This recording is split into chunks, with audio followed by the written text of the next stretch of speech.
Sounds good. All right, y'all. So as Amy mentioned, she is putting the agenda in the chat. And what we would like to take a moment to do right now, considering you all have had a full work day already of teaching a bazillion students online, right? After week one, right, of virtual learning in the midst of this very smoky multiple pandemics, right? So we just really want to take a moment to sort of check in, and we'd like for you to first, with yourself, think about how you're feeling at this moment, right? What are you learning from teaching online and so far from your students and how they're responding, and just in general? What questions are you holding still, right? And that you're hoping to find answers to?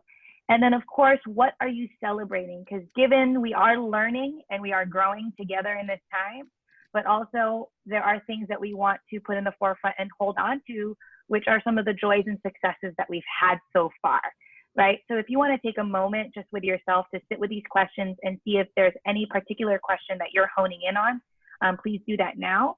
And instead of doing a little bit of a breakout, I think we can be a breakout and really connect with each other since there's a small group of us.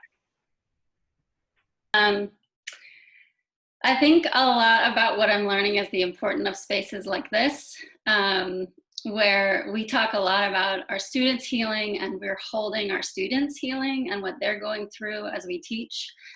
And teachers need spaces for that as well, to talk through what they're experiencing.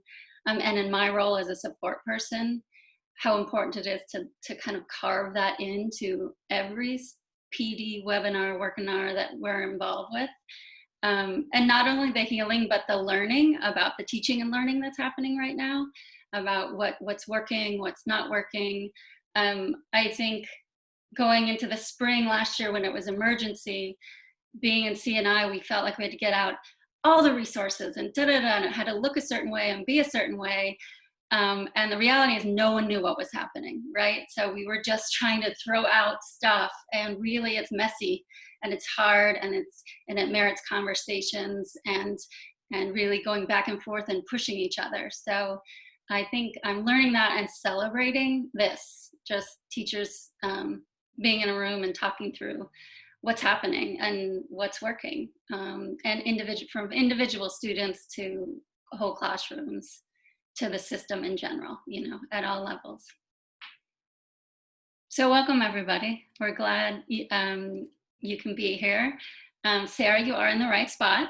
I texted you. We're glad you made it to the space.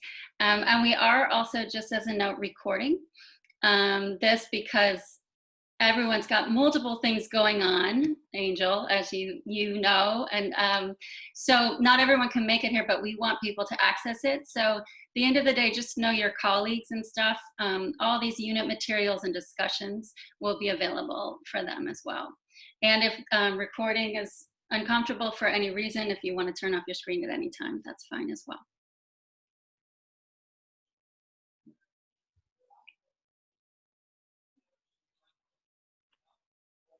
All right, y'all. So on that note, we made it, y'all. We made it through week one, just like a hella more weeks to go.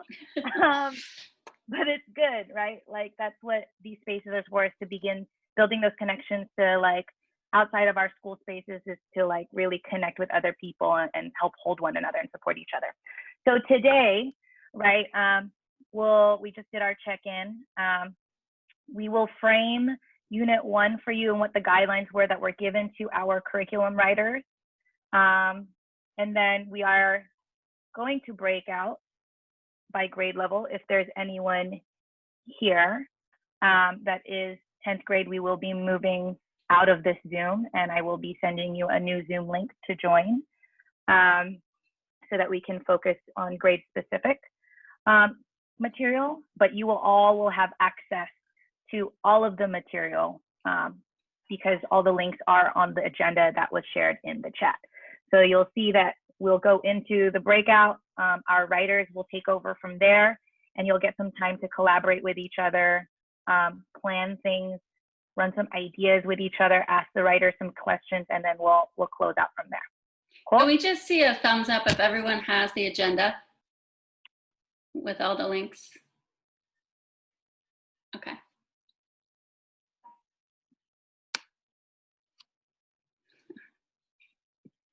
All right, Bia, will you just keep sharing your screen and we'll just run through this. We want to provide just a really brief framing of this unit and how it came about and what was asked, because the teachers in the room who developed them had what I would say very little framing and very little time to actually produce what they produced. So we want to tell you about the structure before we move into giving you time to look at the units themselves. First of all, on August 13th, hopefully some of you were in that PD where we introduced our 2-week launching units, which are still available. And if you weren't in the PD, the video of that is still available as well. And there we talked about a 4-week unit 1 that is subject specific, meaning there's a unit for grade 9, 10, 11, and 12 in ELA that was being developed by teachers. Today, we're going to be talking about that. That's why there's a rainbow thing flashing up around that one. And then in the future, we're going to introduce something called major work of the grade, which is where we are taking our scope and sequence and narrowing it down with the idea of, in this setting, less is more, and we can't do everything we used to do in an in-class scenario. Bia, will you go ahead and flip? Thanks. There were 3 major guidelines that we told the authors. First was that have an anti-racist mindset as your guide when developing the unit. We'll talk a little bit more about what that means. Then there's a draft of the first spiral that they had to use for major work of the grade to determine their outcomes for what they were going to teach during that time. And we also gave a uniform schedule. At that point, we didn't know what the schedules for high school were, so we gave a sample schedule for them to plan based on what we were hearing was probably going to happen at most high schools, and a unit overview template that they used and also could alter according to their needs. And when we talked about anti-racist mindset, we were naming 3 key features. This is actually taken from an article written by Paret McCamey, who's the principal at Mission High School and a longtime teacher in SFUSD. And 3 things she talked about is to lift up the brilliance and assets of each and every student, recognize our own biases and actively reflect on them to repair harm, and challenge and dismantle structures that perpetuate racism. And in this, when we talked about this for the launching units, a lot of teachers said, what does that look like? What do these units look like? We want to talk more about what those practices look like in a classroom setting. So today, the writers are going to talk about how they thought about this when creating their units. The schedule that was planned for was meeting 3 times a week. One class was a Monday class for 40 minutes. That was in-person synchronous learning. And then 2 other blocks that were 75 minutes long. Those 75 minutes, although they're labeled synchronous learnings, were not intended that all 75 minutes the students were on Zoom classes. What it meant is that 40 minutes of those 2 sessions that would be live, so would be synchronous and on a Zoom session. And then students would have 35 minutes of asynchronous learning, where they took some of the learning from synchronous and independently did work, and maybe also collaborating with peers during that time, but they weren't necessarily on the Zoom call. Major work in the grade, like I said, it's coming soon. That is going to be a slimmed down version of our ELA scope and sequence, where we take the student learning outcomes in each section and we slim them down. And even with that, the slimmed down version is still considered a menu for what teachers can select to teach during that time period. All right. So that was the framing the teachers got, and then they went off and they created these beautiful units that you're about to look at, and they went through one feedback session where teachers and students and admin actually looked at units and gave some feedback, and then went back and they did some more work on them. And now we're going to break up into 9, 10. We should kind of take a read of the room as far as ninth, 10th grade teachers. Let's see. And then we can get started with the authors, the stars of the show, sharing about their units. Mm-hmm. So what we'd like for us to do today is we have all of our authors here today. Bruna Lee is here, and she is the curriculum writer for 9th grade. And we have Samantha and Avery, who are the writers for 10th grade. And so we'll actually just go in the order that we have the slides, starting with Bruna, if that's okay. And would you prefer to share your screen? Yeah, I can share my screen. Sweet. And we'll go through the overviews with them, and then take a moment and give you all a moment to really look at them on your own independently and get some work time to think about it. And everyone who is coming in, the agenda was just posted in the chat, and that has all the links for today. So go ahead and grab that. Can you all confirm that you can see the slides right now? Okay, awesome. I'm working with 2 screens and sometimes it doesn't work. Hi everyone, my name is Bruna Lee, pronouns she, her. I teach 9th grade English at Sarasota and also 11th grade, 11th and 12th ethnic studies class. Okay, so this unit was something that I adapted from what I taught last year in fall 2019, and it's a unit modeled off of 180 days of reading and writing, which is this book over here, which Susie and Amy gave me. And like the general gist is just trying to like incorporate more reading and writing like actually in class, and having a lot of recursive writing prompts, right? So having like low stakes writing assignments that students come back to and revise throughout the unit. So here's the overview. Overall, students are reading and analyzing Jacqueline Woodson's autobiography titled Brown Girl Dreaming. It's an autobiography that's written in verse. The reason that I chose this specific text is that at SOTA, it's the 9th grade summer reading assignment. However, it's because it's poems, it's the kind of text that you can really easily just kind of teach excerpts from. And so I thought it would still be relevant for other folks. Throughout this unit, students will also be learning how to incorporate literary techniques into their autobiographical writing. And students will see themselves as storytellers and seeing that they have a story worth telling. I'm going to present with that. Okay. And so this is just a quote from Jacqueline Woodson. Stories can be windows, but also mirrors, which I think is a good framework for this unit, and just thinking about how students will be reading stories from Jacqueline Woodson, but also they'll be reading, one another's stories in a way that's really personal. And then, I think oftentimes students might feel like they're so boring that they don't really have a story to tell. And so this unit tries to encourage students to, find narratives and stories that they're willing to share with their classmates.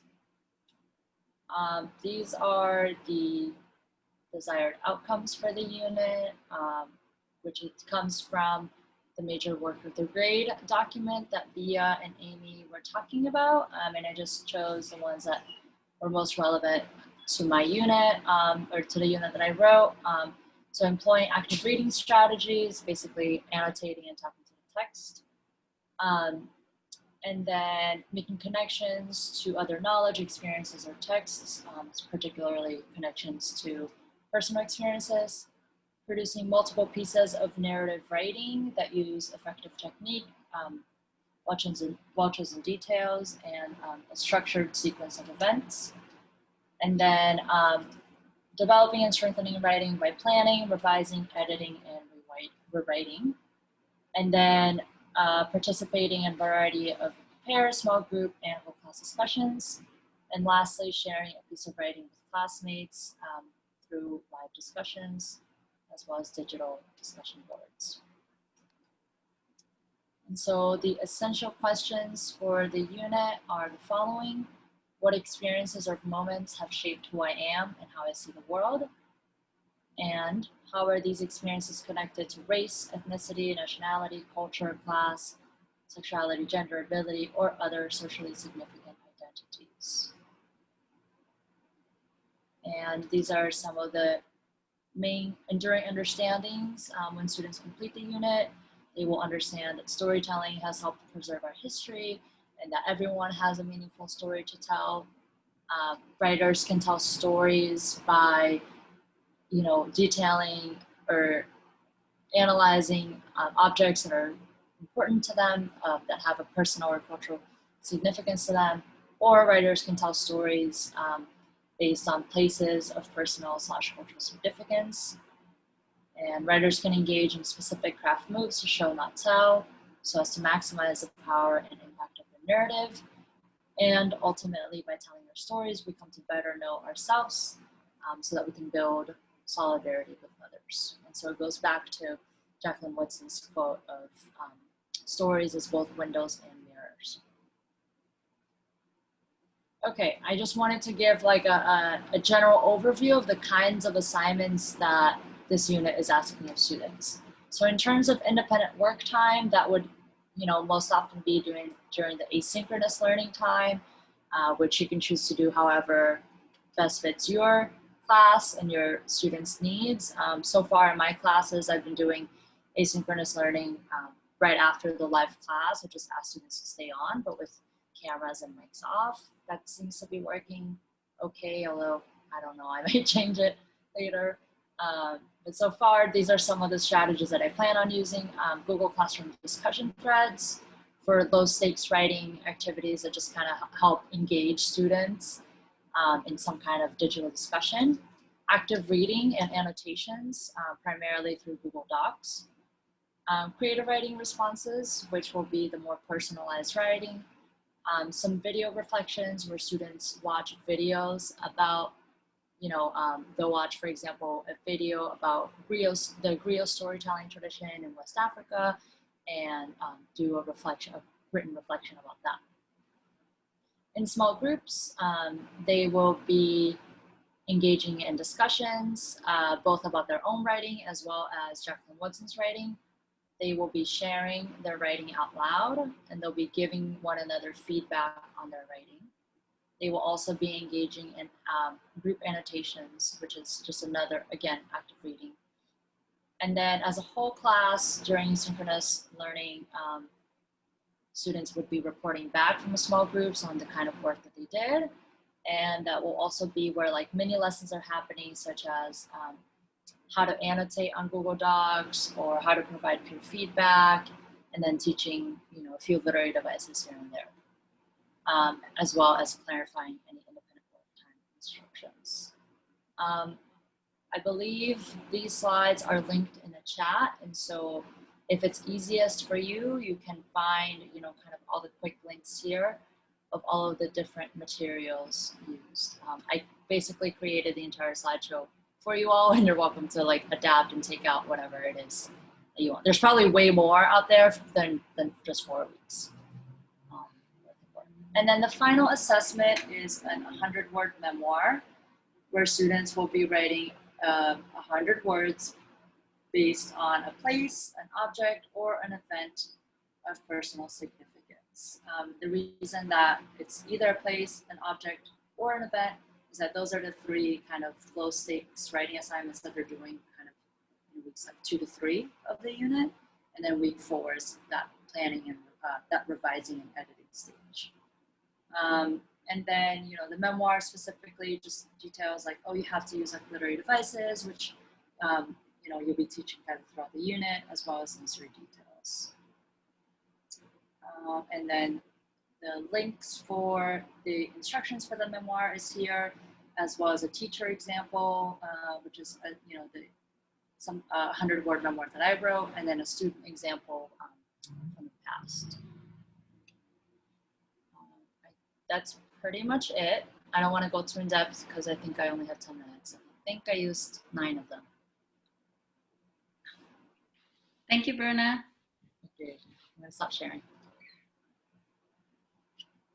So later in the, we're going to call it Workinar, we are going to have time to dig into the units themselves. And as Bruna referenced, they're in the slideshow and they are also on the agenda, and we will link them in the chat when we go into that, so you'll have multiple places to access them, and they're in the Google Classroom. So those links we want to make accessible in many places. So thanks for giving the overview. And Sam and Avery, would you like to go now?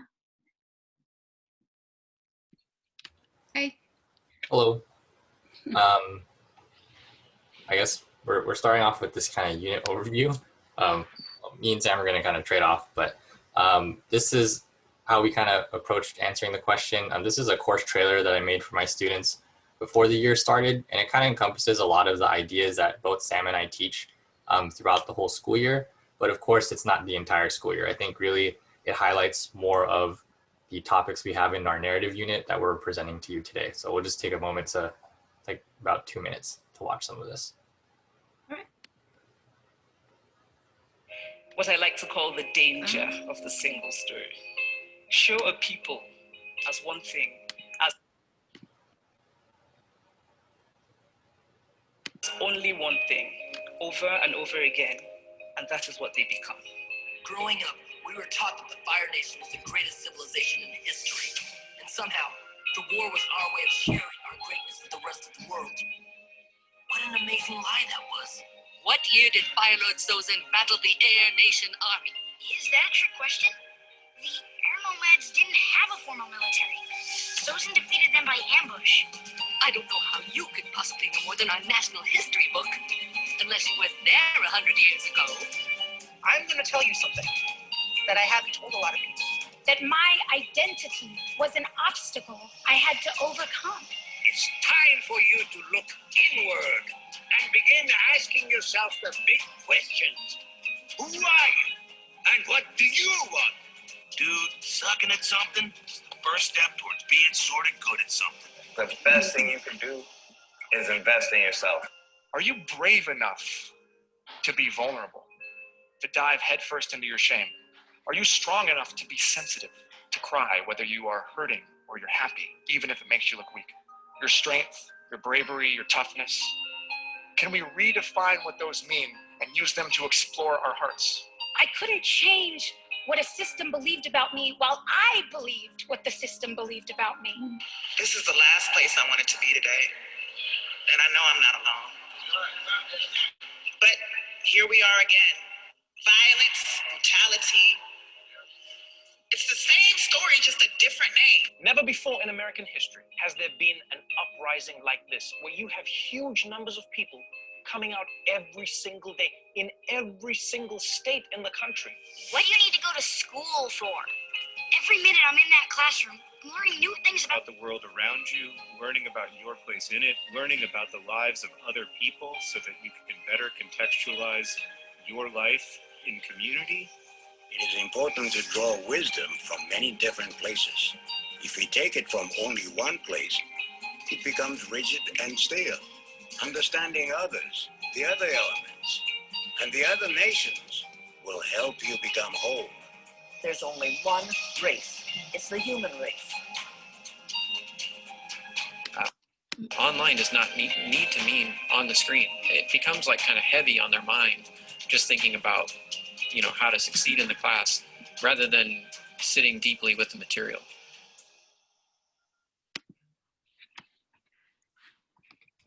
Okay, there's a little part after that, but that's just my intro to the students. And so this was the, when we had to send out our class codes to our students, I sent this with it. And I think a lot of the concepts involved, I think we could move on to the next slide, where it's talking about what this is rooted in. It kind of focused on identity, systematic oppression or forms of oppression. And those are kind of incorporated into our narrative unit because it kind of goes back to focusing on being more student-centered.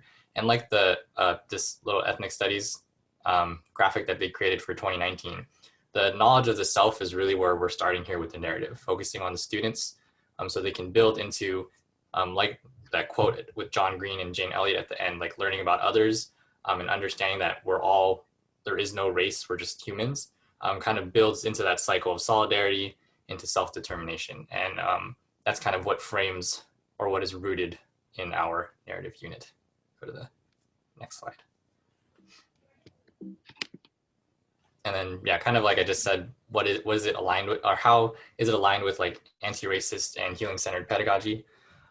So these two parts here, understanding yourself and understanding others, kind of like what I just said. I know it's a little repetitive, but it's just the really big part of diving deeper into yourself through narrative and short story, getting yourself to, because I'm pretty sure that a lot of us believe that writing is truth, and that truth will kind of set you free in a sense if you're able to reflect and grow upon it. And so that's kind of where this is all rooted in, learning about yourself and applying that to empathizing with others. Yeah, that's all I'll say about this slide. Cool, awesome. Thank you so much for that. So like Avery was saying, the overview about this unit is we really want our students to think about who they are, what shaped them, who are their greatest influences, things of that nature. We want them to be vulnerable with themselves and with others, right? Opening up the door to deeper conversation.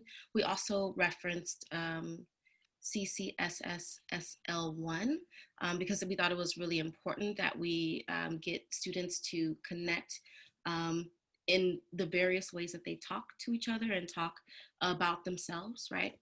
One of the things that I love about the trailer was the emphasis on master and counter narrative. A lot of times we don't have that conversation with each other. And so this is just a critical place and way that we can do that. I know Avery and I have been teaching this in such similar ways, and I'm really excited to share this with you all. So our essential questions are, what is narrative, right? What does narrative, how does narrative shape our lives, right? Who are we, or who are you, and what makes you, you, right? Going back to the same conversation we were having earlier about your roots, right? How does identity connect to the world, around us, right? So learning about the self, getting our own biases in check, right? Moving us forward in that way. Enduring understandings or essential understandings. Again, learning about the world around you, helping to deepen your empathy, helping to connect you to other folks. I know one of the things that I was trying to emphasize during the launching unit, and I know Ms. Bia can testify to this too, was the ability to build empathy and to understand where everyone else is right now currently will really help us in moving this along. So this was another way to do that. And the last one, which is, when we speak our truth, we start to free ourselves, right? And this unit goes into that as well. Okay, so this is these are all kind of hyperlinks on the slides that you can click. Sam and I use Jamboard a lot when we are trying to hold class discussions. A different tool that I'm just going to plug is Nearpod, just because I've noticed the district I think has it for almost all the teachers, and so it's something you could use. I'm actually going to ask if wherever you are, if you could go to that link where it says join.nearpod.com, and it's going to take you to a box where you'll type in that code. So it's like HJSTF, and you'll just type that in. We're going to try a little something. The students, my students have done this every day so far.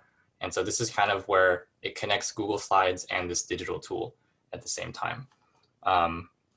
And so what's kind of nice about this, I'm going to show that first part, which is the mental health check-in. I'm not sure what everyone is looking at, but actually, let me try opening it as well. Sam, do you mind if I share my screen for a moment? I do not. Here you are. All right. So I believe everyone should be looking at this screen right here. When you type in this code, so I have students do this right before the start of class. And what's nice about this, it's similar to screen sharing, your slide deck. It's going to ask you to put your name. So usually if I'm on the student side, I'll type in my phone or browser so I know which one I'm participating in, because there is a teacher-facing side. So when class starts, this is how I started embedding mental health check-ins. Oh, sorry, let me go back and restart that activity. It takes a moment to load. So usually I give students 2 minutes, and it will literally just say, how are you feeling today, when it loads.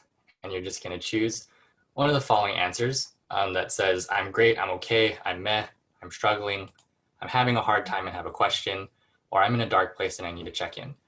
And what's really great about this is it's very immediate. Sometimes I'll actually add to the timer. So if a student selected, I'm in a dark place and I could use a check-in, I'll kind of give you all a moment to just select an answer. How are you feeling right now? Are you meh? Are you okay? Are you great? How are you feeling?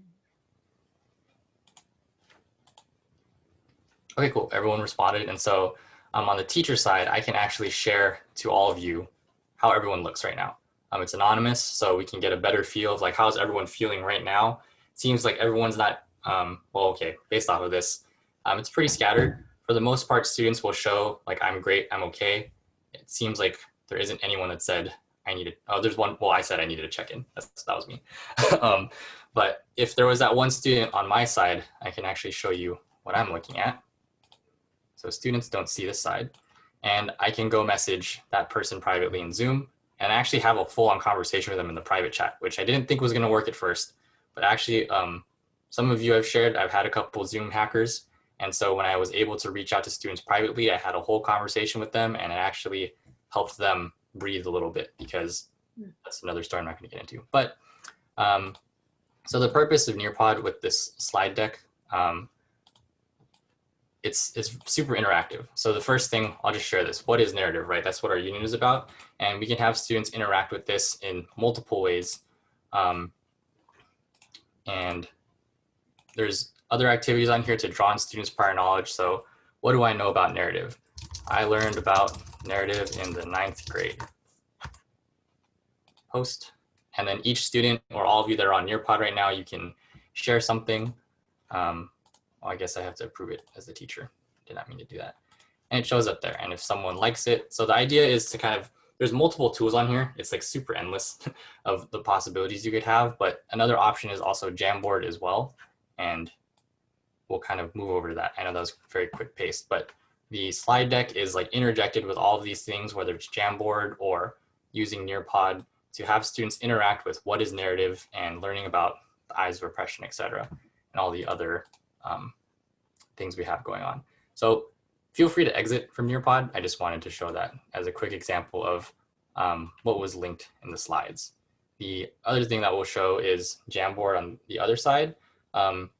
So we use this in multiple ways where if many of you are familiar with it, Sam, you can open one of them.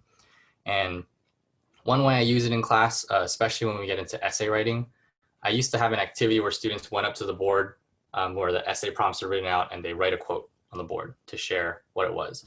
And during distance learning in the spring, I tried to digitize that. So each of these Jamboards represents one of the essay prompts, and students are sharing quotes from the book that they feel supports that side of analysis. And this could be used in many ways, very much like the Nearpod example I just showed, or just for brief discussion like we are going to be doing later in this PD. There's multiple ways you can use this, and I think it's a great tool for students because they get to interact with each other, and you can send them into breakout rooms, or you can do it in our room right now, and everyone gets to share their piece and collaboratively, but also like, you know, individually, where they get to be in their own headspace and not feel embarrassed about sharing their thoughts. Yeah, I think we can move on to the next slide. So this next part, this is also hyperlinked. We're not going to go through each one. These are just structures and routines that that we have in the lesson plan itself. There's free writes, which are like low stakes, which are just writing prompts, ideally, so students can just write without judgment, without spelling error. I have multiple forms of like reflections, like you just saw in Nearpod, asking questions at the end of the lesson or in between the lesson. students have reported they've been super engaged with it. So I think it's a really good way to use Jamboard or something to have them practicing writing that isn't about you have to write a paper, right? And this all builds into the narrative part later on. I created a journal for students to have. You can click on that if you want to. Some other things that I'm trying a lot of stuff during distance learning, but I'm trying to make this thing called mixtapes, where I'm taking other media, podcasts, videos, and using them as my quote unquote readings. So students aren't always reading a text. Next week, which is in the example, we're still focusing on mental health, and there's a Soundtrap link in there where they're listening about mental health in youth today. And the last one is just another, kind of like what Bruna mentioned earlier, a form of annotating that I have. And that's something I introduced early on, not necessarily to annotate for an essay, but just to track like themes or sensory details or other things, which is what our narrative unit really focuses on. And in the unit overview or the culminating project, this is where a lot of these tools come together. We're focusing on point of view, on characters, on sensory details to create a narrative, short story narrative that really focuses on these big ideas we showed in the trailer, or that, like it says in the kind of overview right here, 4 Eyes of Oppression, self-discovery, education, reflection, cultural identity. And students are choosing like a moment in their life to describe and then reflect on it after the narrative itself. And I would just add, Avery and I both teach the novel The Hate U Give generally after we teach a narrative unit. So the 4 Eyes of Oppression really run well into that. Excuse me. And so, I've been teaching all day. That's that teacher voice all day. Yeah, so it really runs well into that. So it's been really beneficial, especially to start the unit and start the thought process around this. That's it. And if you need to click on the unit overview, I know it's probably in the Google Classroom and in the folder, but it's accessible right there. And the Unit 1 slide deck if you just want to look at the stuff you were looking at previously. Thank you all. Just to confirm, Nearpod is a newer platform for SFUSD, and every teacher does have an account with it. And thank you, Avery, for kind of demonstrating the interactive element, because it's highly interactive tool that's pretty intuitive, actually, to kind of get to know. That being said, if you're like me, you always need a PD to really learn about it, or hours of excessive time to play around with it. And there are PDs around that. So if you're curious about it, there will be links for teacher, hour-long to help you to navigate that platform. We really want to give you some time. We've heard a lot about these 2 units, and be an add to anything to actually look at them. So what we've added in the chat is the grade 9 unit overview and the grade 10 unit overview. The reason why those documents are what we have there and not all the individual documents is because every document is embedded in that unit overview, and it gives you kind of the scope of lessons. However, Bruna, Avery, Sam, if you want additional documents in the chat that you feel like would be more beneficial, go ahead and throw them in there. Bia, what do you think timing-wise? 10 minutes? Yeah? Okay, so we're going to take 10 minutes of just turn your screens off, open the document. If you make a copy of it right away, it's yours, and then you're able to comment and annotate and start to make it your own right when you get it. And I would highly recommend that. So because we're not seeing this as like a PDF, don't touch. We want you to take this and make it your own. So I recommend opening it and immediately making your own copy and going through it. It is up to you whether you do 9 or 10. Sounds like many of you teach both. Why don't we go ahead and we're going to set the timer for 10 minutes. And then we're going to end the meeting with pulling us back and having a brief discussion around what we saw and what we might take away for our own classrooms. All right, if folks can begin to come back virtually, that would be great. And we want to transition us into a bit of a Q&A session with our writers. If there's any questions that have come to mind, or ideas or offerings you might have, right, regarding the curriculum that you've just kind of had a moment to look through, and maybe you already have ideas that you want to share, or questions for how to adapt, or just questions in general about decisions that were made or clarity that you might need. We want to take a moment to do that. We'll do that for the next 5 minutes. And then if there's any burning questions that we don't get to, there is a doc that Amy has linked in the chat, where you can go ahead and put those questions, and we'll make sure that we, as well as the writers, will get that information back to you after this this moment. But yeah, so we want to open the floor for anyone who have any clarifying questions, probing questions, or just offerings for the writers.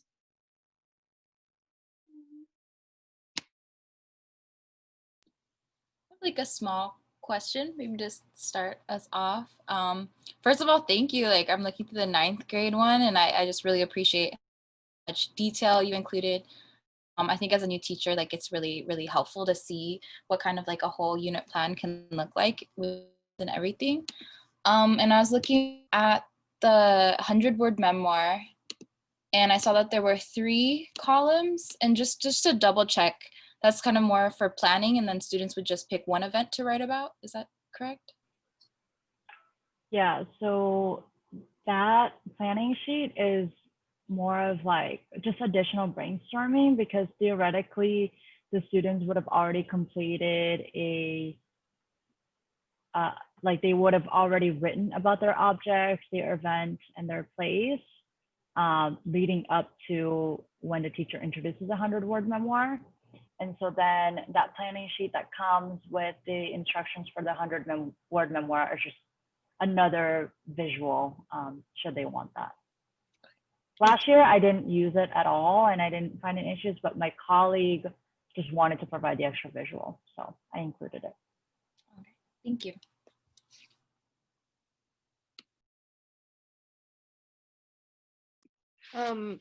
I like don't have any burning questions or anything, but I just want to say like thank you guys so much for the amazing resources. Like Bruna, that is so awesome, and I second that, Mixby. I'm not a first year teacher anymore, but I feel like it.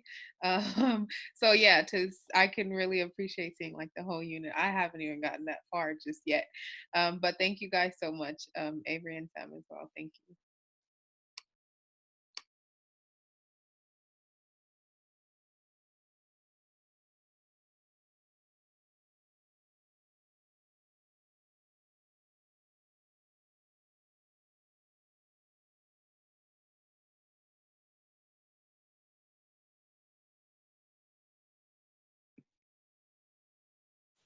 All right, like we said, there is a document here. We know we didn't give you that much time to look through, and it takes a long time to sort of navigate and go to the links, and questions will probably arise as you take a little more time with the document. So this is a live, Google document. It's on your agenda as well. So if you want to go and just populate that, if you're looking at it later and thinking about your own planning and a question comes up, you can use that document or the good old-fashioned email. Like, you can just email us directly, and we will. Are you laughing at old-fashioned, Sam? Old-fashioned email? And we'll make sure to respond to that question or get the right people who has the response to that question. And we want to appreciate right now just all of you for being very flexible, the unit writers for coming into this space. And the way it works right now, we don't know if there's going to be 100 people or 5 people that enter, because there's no registration and people have different schedules. And we very clearly know people want these resources, whether they can come or not.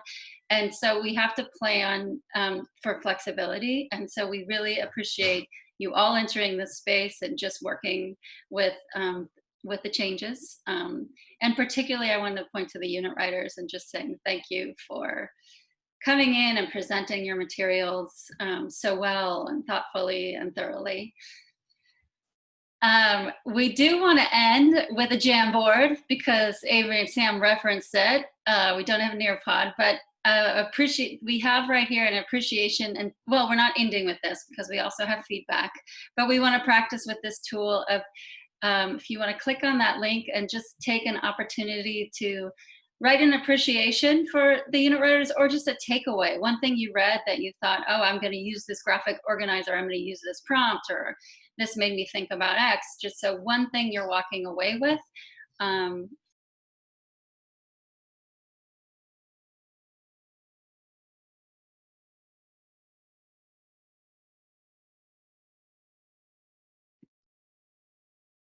So I just want to share that folks are writing that they appreciate the structure of the assignments, right? And being very thoughtful in the ways that the curriculum was developed. Avery and Sam, the trailer was next level and inspiring. I think all of us are going to leave here being like, how do I do that? Or how do I coerce Avery and Sam to make one for my class? Because that's what I'm feeling. Folks love the Brown Girl Dreaming for the 9th grade, and really help students to have depth over length for their reading. And so I just want to echo that, like, I appreciate the writers for all the work that they put in such a short amount of time prior and during the beginning of the school year.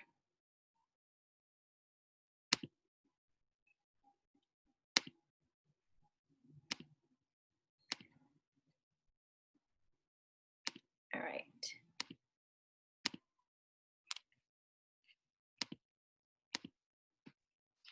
We've reached, the video is epic.